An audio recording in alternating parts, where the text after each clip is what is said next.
Hey, what's going on, guys? It's Brain Bean here again, and today we're going to be taking a look at two of the most popular 65% keyboards on the market right now, the Drop Alt and the Ducky One 2 Mini SF.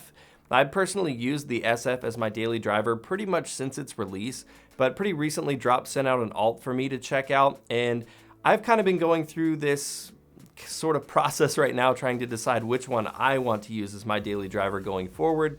And I thought I'd bring you guys along and do a bit of a comparison, sort of break down the differences between these two keyboards if you guys are looking at picking up a 65% keyboard as well. And I'll let you guys know which one I picked at the very end of the video. But with that, let's go ahead and dive into the Drop Alt versus the Ducky One 2 Mini SF.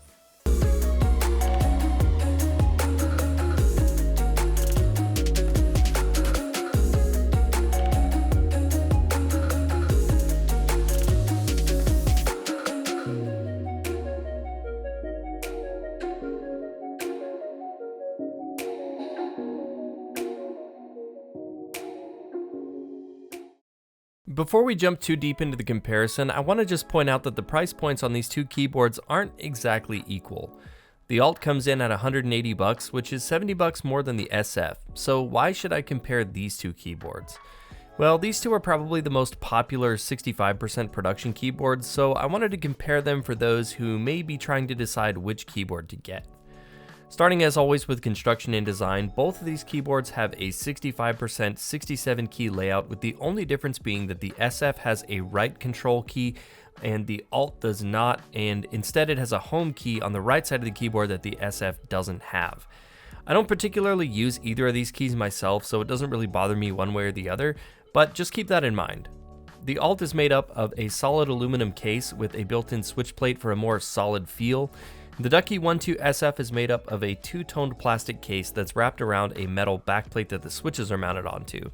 Despite the seemingly obvious differences in the feel of quality in the casing, both keyboards are almost the same weight at 24.2 ounces for the Alt and 22.4 ounces on the SF. Both keyboards are very weighty for their size, and they won't move around your desk when you're typing or gaming. Both keyboards also have a very similar footprint, with the Alt measuring in at 32.2 centimeters wide by 11.2 centimeters long, while the SF is just barely wider at 32.4 centimeters and is 11 centimeters long. As you can see, they're just about the same size here, and aesthetically the Alt has larger bezels at 8 millimeters all the way around the keyboard, while the SFs are slightly smaller at 5 millimeters. The Ducky One 2 SF has two-step extendable legs, and because of this it's able to achieve a much steeper angle than on the Alt. Now the Alt uses magnetic inserts that you can attach to the underside of the keyboard to raise that typing angle up a little bit, and these are nice, but there's always the chance that you might lose them because they're not directly attached to the keyboard. The magnets themselves though are strong enough to keep them from falling off at any point during use though. Both keyboards have removable USB-C cables. The Alt's cable is a good deal nicer than the simple rubber cable on the Ducky, and the main advantage of the Alt here is that the Alt has a USB-C port on both sides of the keyboard, so you can connect the cable to either side to help keep your cables a little bit cleaner on your desk, but you can also use this as a pass-through by connecting another device to the USB-C port and having that run directly into the computer as well. At this point, since we're talking about aesthetics, I want to go ahead and address the lighting on each keyboard. When looking at the Alt, it's hard to miss the light bar that wraps around the entire casing of the keyboard. It certainly makes an impact, and it's one of the more obvious differences between the Alt and the SF. The light bar is made up of 38 LEDs that are wrapped in a diffuser to help eliminate some of those hot spots, although you can still make them out pretty easily. The LEDs under the switches are super bright and vibrant, and they do a really good job of permeating the switches.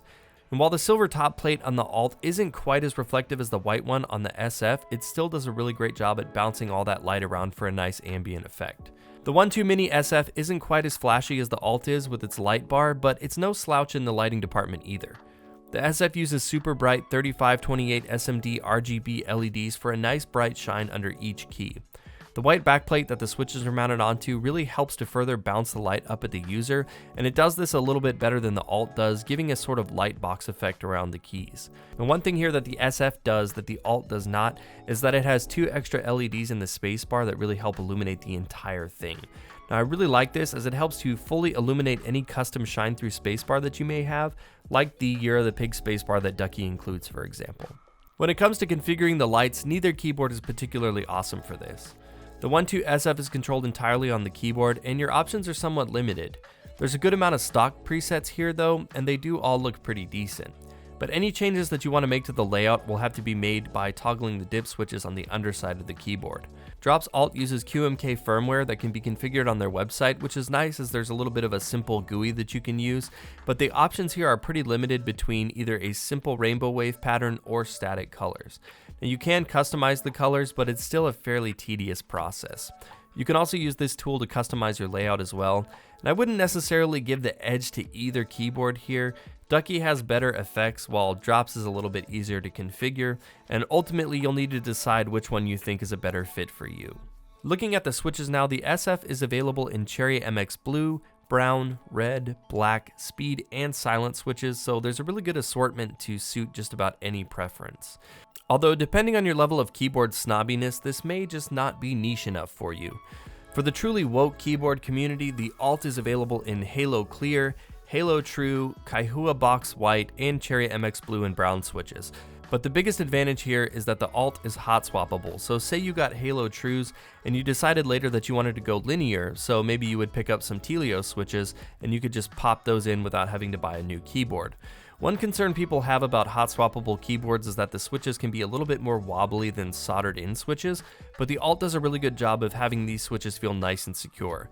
So obviously the Alt has the clear advantage here, but then again, you're paying for that too. When we look at the stabilizers though, it's a totally different story. The stabs on the Ducky One 2 Mini SF are way better out of the box than the Alts, particularly in the spacebar. And let's just put it this way, the rattle in the Alt gives the Corsairs a run for its money. The silver lining with the Alt here though is that with the hot swappable key design and how easy it is to take apart the case, you can easily band-aid mod and lube these stabs up on the Alt and pretty much eliminate this issue. Just so you guys can hear what I'm talking about though, here is a quick sound test of the Alt with Halo Clears and the SF with Cherry Browns.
Both boards come with shine-through double-shot PBT keycaps, and both have nice, clean, minimalistic fonts, but I would give the edge just ever so slightly to the Alt.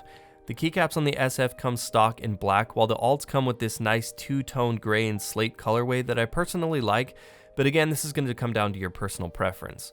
I should point out though that on drop you can order your Alt with a few different options of aftermarket GMK keycaps as well, but those are going to run you another 80 bucks or so. One cool thing that Ducky does though is that they include a set of 10 accent keycaps in a random color. These keycaps are shine through as well, and they allow you to add a little extra pop of color to your keyboard. And they also always include the current year of spacebar that always looks really nice. Overall, these are both two really great keyboards, and I've personally used both as my daily drivers, and I'd recommend them both for different reasons. The SF is a super solid option for somebody who would like the 65% form factor and wants a quality keyboard, but knows the switch type that they like and isn't necessarily looking for a bunch of bells and whistles and doesn't want to spend a ton of money. The Alt, on the other hand, is almost twice the price, but you certainly get plenty of value for the extra dough. The main advantages of the Alt are the solid aluminum construction, hot swappable switches and more advanced switch options, and the overall aesthetic of the light bar and the two-toned keycaps. But you really can't go wrong either way.